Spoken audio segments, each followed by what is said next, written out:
네, 저희가 이렇게 새로운 사무실에 이사 와서 처음으로 유튜브로 인사를 드리는데요. 오늘 나눠볼 주제는 직장 내 괴롭힘 피해자가 구제를 받을 수 있는 여러 방법 중에서 하나를 소개시켜 드리려고 합니다. 그 방법은 바로 산업재해 신청인데요. 산재라는 것은 이제 근로자가 일하다가 발생한 이제 사고, 질병, 사망 등에 대해서 국가가 보상해주는 제도를 말합니다. 보통 이제 산재라고 하면은 뭐 일을 하다가 뭐 다치는 경우, 아니면 이제 암이나 이런 이제 직업성 병에 걸리는 경우, 이런 것들만 많이 좀 생각을 하실 수 있는데, 직장 내 괴롭힘과 같이 업무적인 원인으로 인해서 정신질환이 발생한 경우에도 산재로서 인정이 될 수가 있습니다.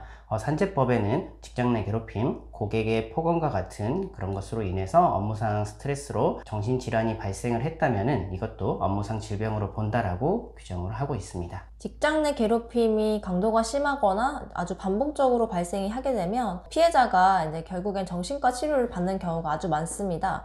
이때 병원에서 우울증, 적응장애, 불안장애, 외상 스트레스 장애 이런 소견을 많이 듣게 되는데요. 이런 질환으로 산재를 신청하려면 의사의 소견뿐만 아니라 명확한 정식 진단서가 있어야 합니다. 이렇게 이제 진단을 받아서 이제 산재로 승인이 되면 가장 좋은 것이 이제 휴업급여입니다. 산재로 승인을 받고 나서 요양 중인 근로자에게는 평상시에 받으시던 임금의 70%를 이제 휴업급여로 지급을 하고 있습니다.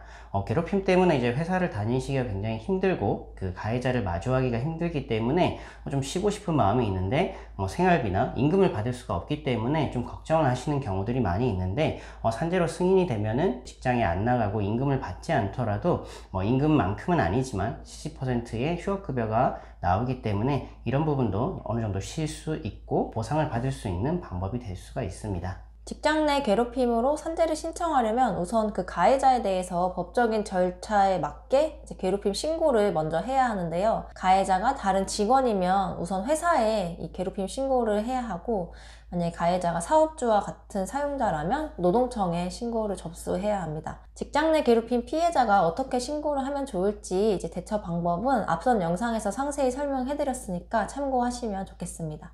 이렇게 해서 이제 회사나 노동청을 통해서 직장 내 괴롭힘이 맞다라고 인정을 받으시면은 당연히 산재로 승인 받으시는 것도 굉장히 유리합니다. 그래서 내가 직장 내 괴롭힘이 발생한 경위나 관련된 증거들, 노동청이나 회사에 제출했던 증거도 좋고요. 그리고 최종적으로 괴롭힘이 맞다라고 인정된 이제 서류나, 그리고 노동청 같은 경우는 이제 공문이 나옵니다. 그래서 공문이나 이런 것들을 보통 이제 근로복지공단에서 첨부를 해달라고 하는데, 그런 내용들을 첨부해서 이제 제출을 하셔가지고 내가 발생한 이 정신질환이 직장 내 괴롭힘으로 발생을 했다라는 부분을 좀 인과적으로 좀 설명을 해주시면은 충분히 승인받을 수 있습니다. 직장 내 괴롭힘을 신고했음에도 불구하고 어떤 법적인 요건에 좀 미달이 돼서 결론적으로는 괴롭힘이 아니다 라고 판단을 받을 가능성도 있는데요. 이때 이제 직장 내 괴롭힘이 아니라고 해서 무조건 산재까지 불인정되는 것은 아닙니다. 물론 직장 내 괴롭힘이 맞다고 하면 훨씬 산재까지 인정되는 게 유리하고, 좀 직장 내 괴롭힘이 인정이 안 되면 어느 정도 산재 인정도 좀 가능성이 낮아지는 건 맞지만 이게 무조건 함께 가는 것은 아니거든요. 엄밀히 이제 법적인 괴롭힘에는 해당하지 않더라도 이제 직장 내에서 발생한 인간관계에서의 갈등이나 그 다툼으로 인해서 발생한 정신질환도 산재로 인정받을 수 있거든요. 그래서 회사에서 어떤 사건이 있었고 그로 인해서 언제부터 정신과 치료를 받게 돼서 어떤 질병에 걸렸다, 이런 과정을 좀 더 꼼꼼하게 이제 입증을 하면 얼마든지 산재로 인정을 받을 수 있습니다. 이 직장 내 괴롭힘이 발생을 해서 너무 좀 정신적으로 힘들다 이러면 이제 정신과를 보통 많이 방문을 하시는데요. 보통 요즘은 이제 정신건강의학과라고 하는데요.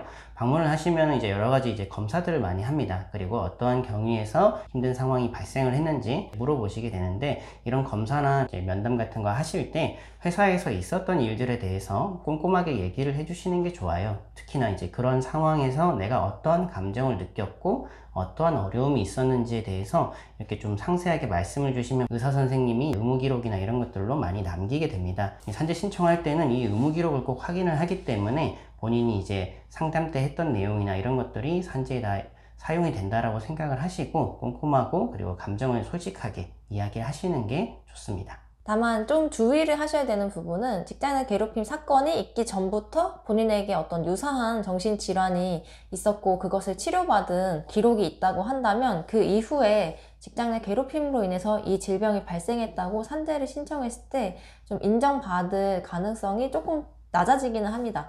물론 그렇다고 해도 이제 과거에 있었던 질병이 직장 내 괴롭힘으로 인해서 악화됐거나 아니면 치료를 쉬고 있었는데 재발을 했다고 한다면 그것도 산재로 신청할 수 있거든요.